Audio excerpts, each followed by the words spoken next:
Welcome to our channel लॉकश student. आज की वीडियो में हम डिस्कस करने जा रहे हैं इंटरप्रिटेशन ऑफ स्टैट्यूट में golden rule of interpretation. Start करते हैं। It is known as the golden rule because it solves all the problems of interpretation. अगर हम बात करें इस रूल ऑफ इंटरप्रिटेशन को हम गोल्डन रूल ऑफ इंटरप्रिटेशन क्यों कहते हैं? बिकॉज ये सारी की सारी प्रॉब्लम्स जो हमारी किससे रिलेटेड होती है, इंटरप्रिटेशन से रिलेटेड होती है, उसे सॉल्व करता है। Because it solve all the problems of interpretation. This rule says that to start with we shall go by the literal rule। यानी कि ये रूल क्या कहता है, यानी कि गोल्डन रूल ऑफ इंटरप्रिटेशन कहता है कि हम इंटरप्रिटेशन कहां से स्टार्ट करेंगे?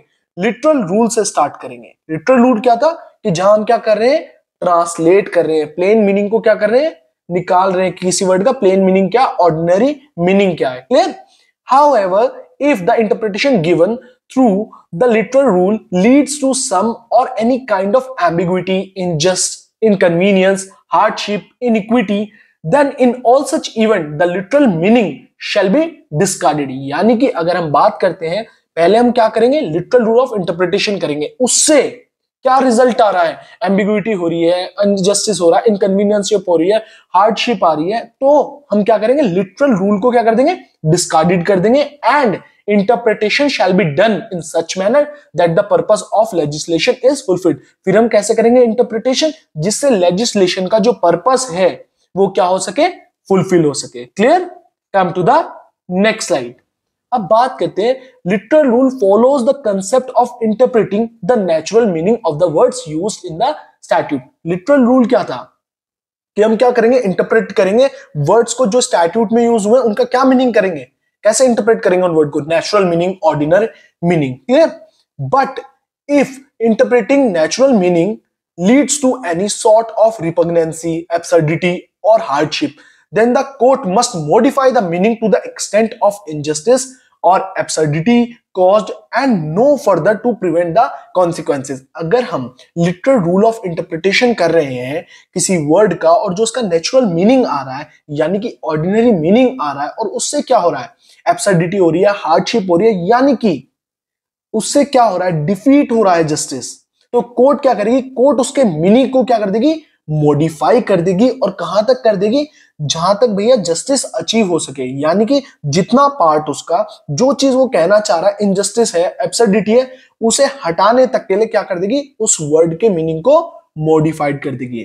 गोल्डन रूल का मतलब ही क्या होता है, modification of the literal rule. The golden rule is used to remove absurdity. जो भी डिफेक्ट होता है, जो भी चीज में हमारी एब्सर्डिटी आ रखी है, हार्डशिप है, उसे रिमूव करता है golden rule of interpretation। It come into existence where some doubt exists as the meaning of the word। और ये कब existence में आता है, जब किसी भी terms में, किसी भी पैरा में, किसी भी प्रोवाइजो में, statute में क्या होता है, doubt exist करता है। क्लियर? उनके words होते हैं, यहाँ word लिख रखा है, यहाँ पे word आना है। क्लियर? जब भी words में, उनके meaning में doubt create होते हैं, तब कौन exist करता है, बिल्कुल सही, golden rule of interpretation। यानी कि हमने क्या देखा, Firstly, we start from the literal rule as per the golden rule of interpretation। जब हम golden rule of interpretation को अप्लाई करेंगे तो पहले हम क्या अप्लाई करेंगे, literal rule of interpretation apply करेंगे। जब उसकी वजह से रिजल्ट नहीं आ पाएगा, एम्बिग्युइटी रह जाएगी, तब हम क्या करेंगे, गोल्डन रूल क्या करेंगे, अप्लाई करेंगे। क्लियर? उसमें जो हम उसके मीनिंग को, यानी कि वर्ड के मीनिंग को या टेक्स्ट के मीनिंग को क्या करेंगे, इस तरीके से मॉडिफाई करेंगे जिससे क्या हो सके, लेजिस्लेशन का पर्पस फुलफिल हो सके। Clear?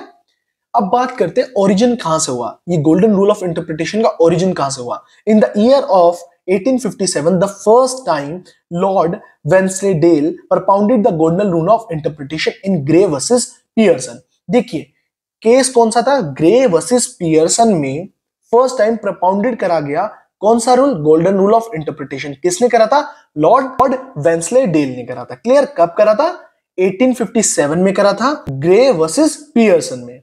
Thereafter, this rule has become famous by the name of Wensleydale's Golden Rule। और बाद में ये जो रूल था, गोल्डन रूल ऑफ इंटरप्रिटेशन, किस नाम से फेमस हुआ, Wensleydale Golden Rule। Clear? Come to the next slide। Golden rules departs from its strictly literal rules। It is elaboration or extension of the literal rule। अगर हम बात करते हैं golden rule of interpretation की, तो golden of interpretation में क्या है, गोल्डन रूल ऑफ इंटरप्रिटेशन में क्या है, एलैबोरेशन और extension of the literal rule, यानी कि जो हमारा लिटरल रूल ऑफ इंटरप्रिटेशन था उसके इलेबोरेशन को, उसके एक्सटेंशन को ही हमने क्या कहा है, गोल्डन रूल ऑफ इंटरप्रिटेशन कहा है। Golden rule of interpretation allows जजेस to depart from a word normal meaning in order to avoid an abstract result। Golden rule of interpretation ने क्या करा, जजेस को अलाउ कर दिया जो वर्ड का, जो हमारे जिस वर्ड में एम्बिग्युइटी थी उसके नॉर्मल मीनिंग से भी रिजल्ट नहीं फाइंड आउट हो रहा तो आप उसमें क्या कर सकते हो, मॉडिफिकेशन कर सकते हो। क्लियर।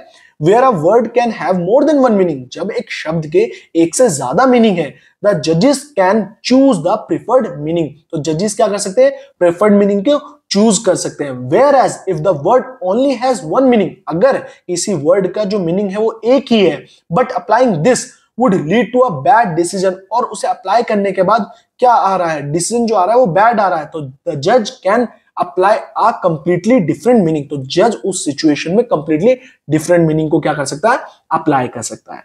क्लियर। दो हमारे मीनिंग आ रहे हैं, एक ही वर्ड के दो मीनिंग आ रहे हैं, तो हमें कौन सा चूज करना है, बेस्ट वाला चूज करना है। क्लियर। और अगर एक वर्ड है और उसका मीनिंग अप्लाई कर रहे हैं, उसके बाद जो डिसीजन आ रहा है वो बैड आ रहा है, क्लियर, तो जज क्या कर सकता है, जज can apply a completely different meaning. Clear.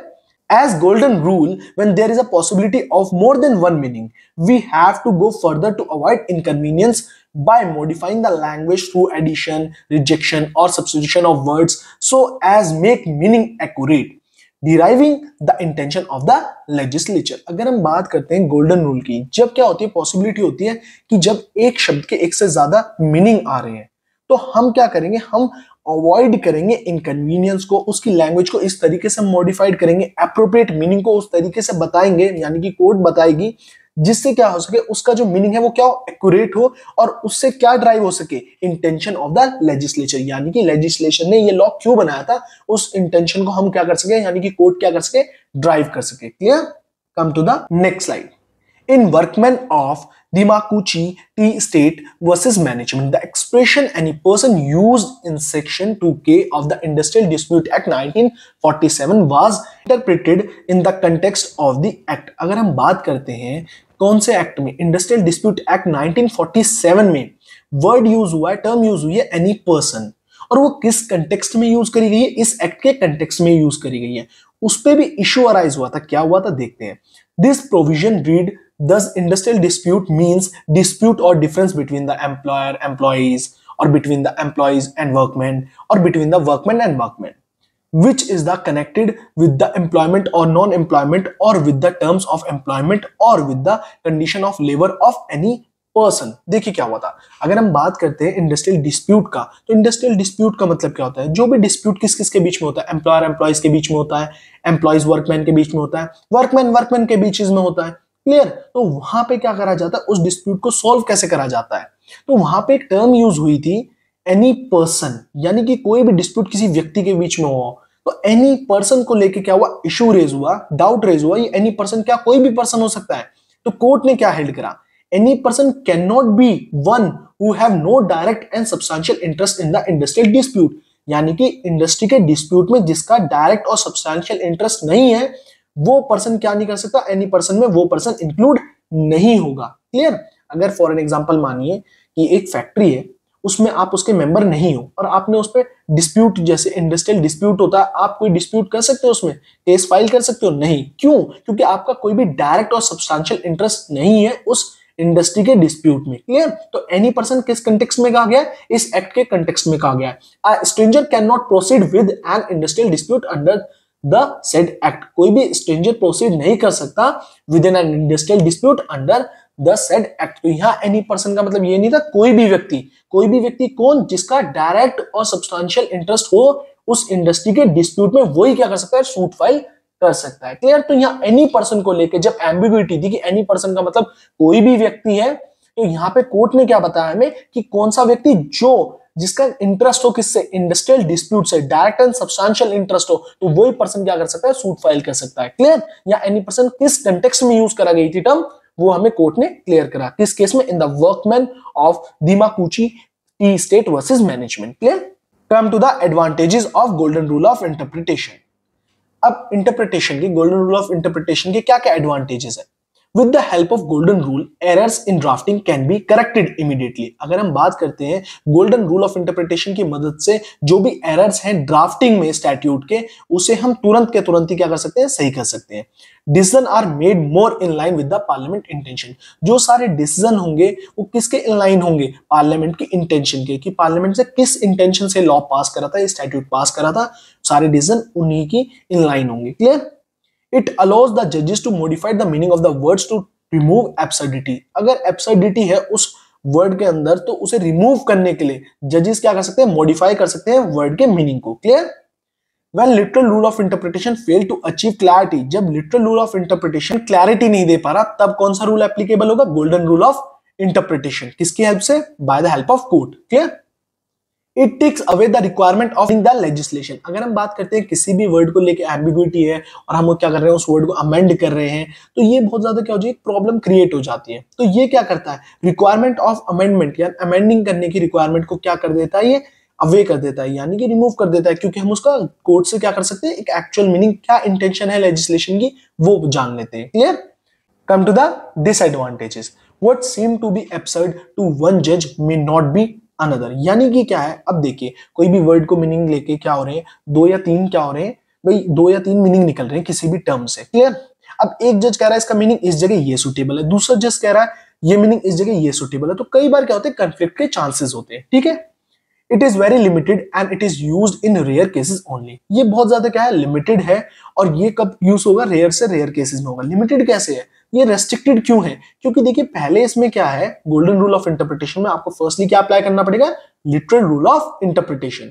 जो थोड़े से कंफ्यूज हो रहे होंगे लिटरल रूल ऑफ इंटरप्रिटेशन क्या है, तो आप पहले वो वीडियो देखिए, सीक्वेंस में सारी वीडियोस देखिए, आपके सारे टॉपिक्स अच्छी तरीके से क्लियर हो जाएंगे. क्लियर. अगर नहीं होते तो आप मुझे मेरे इंस्टाग्राम अकाउंट shubhamdobal.22 में डीएम कर सकते हैं. Come to the third point. There are no real guidelines when it can be used. कोई भी रियल गाइडलाइंस नहीं है जब इस रूल को हमें क्या करना है, यूज करना है. यानी कि कोई भी एक प्रॉपर मैनर नहीं है किस तरीके से हमें कौन सी इंटेंशन ही लगानी चाहिए, क्योंकि ये लॉजिक और किस पे, रीजनिंग पे बेस्ड है.